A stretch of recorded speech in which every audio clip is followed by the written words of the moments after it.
यार मैंने नया फिल्टर डलवाया था, 2-3 दिन में कैसे खत्म हो गया? अरे साहब जी बहुत मट्टी है, ये चेंज करना पड़ेगा। तुम्हें कुछ नहीं पता, तुम्हारा उस्ताद किधर है, उसे चेक करवाओ ये फिल्टर। क्या हो गया, क्या मसला है? यार ये फिल्टर तो चेक कर दो, इसको क्या मसला हो गया है?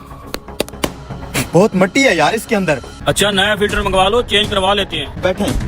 अरे रुके साहब जी, ये क्या?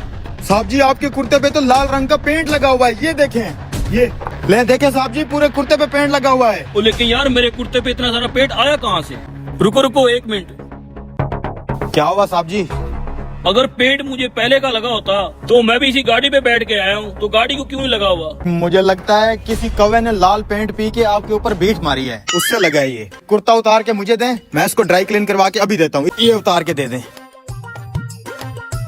सर जी आप पानी पिए और बैठे, मैं आपकी गाड़ी का फिल्टर चेंज करवाता हूँ। ठीक है। सर जी साथ वाले धोबी की दुकान बंद है, दूसरा धोबी थोड़ा सा दूर है।